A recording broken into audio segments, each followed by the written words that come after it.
சும்மா சொல்லக்கூடாது. வந்தாரு, சினிமாவை ஆண்டாரு, கிளம்பிட்டாரு. கூட்டம் செய்யறதுன்னு சொல்றீங்களே, அதுக்கு காரணம் 30 வருஷம். 30 வருஷம் ஒரு என்டையர் ஜெனரேஷனே வளர்த்ததுதான். ஸ்கூல் போற குழந்தையில இருந்து ரிட்டையர் ஆன ஏஜ் பீப்புளோட மனசை பிடிக்கிறது ஒன்றும் அவ்வளவு ஈஸி இல்லை பாருங்க. No matter what genre it is, just say Vijay படம், அவ்வளவுதான். 6 வயசுல இருந்து 60 வயசு வரைக்கும் எல்லாரும் உட்காந்து பார்க்க ஆரம்பிச்சிருவாங்க. ஷர்ட் மேல ஷர்ட் போட்டு போக்கிரி பொங்கல்னு ஆடின காலத்துல இருந்து பிளடி ஸ்வீட் வரைக்கும் எல்லாருக்கும் அவங்க மேல அவ்வளோ பாசம். இதுக்கப்புறம் அண்ணா மாதிரி ஒரு ஹீரோவை நம்ம மக்கள் வர்ஷிப் பண்ணுவாங்களான்னு தெரியல. பசங்க பொண்ணுங்களுக்கெல்லாம் ஒரு அண்ணனா, தாய்மார்களுக்கெல்லாம் ஒரு பிள்ளையா, ஏஜ் பீப்புளுக்கெல்லாம் ஒரு பேரனா, எல்லாரும் நினைச்சது ஒன்ன மட்டும்தானா.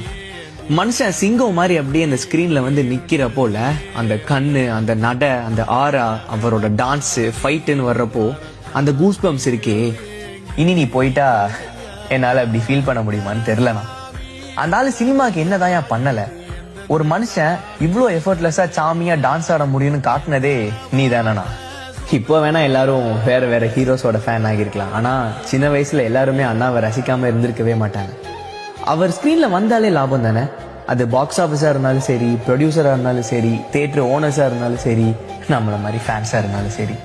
இது வர ஒரு படம் கூட டிராப் ஆகாம கன்சிஸ்டண்டா ஒருத்தர் 30 வருஷம் சினிமால பெரிய இடத்துல, அதுவும் இவ்வளோ ஹம்பிளா இருக்கிறது இஸ் நாட் எவ்ரி ஒன்ஸ். தெரியாமலோ அவரோட சின்ன சின்ன நுவான்சஸ், மேனரிசம் எல்லாம் இன்ஸ்பிரேஷனா எடுத்து இன்னைக்கு பல கோடி பேர் அவளை ஃபாலோ பண்ற ஆள்ல நானும் ஒருத்தன் நினைச்சு சந்தோஷப்படுறேன்.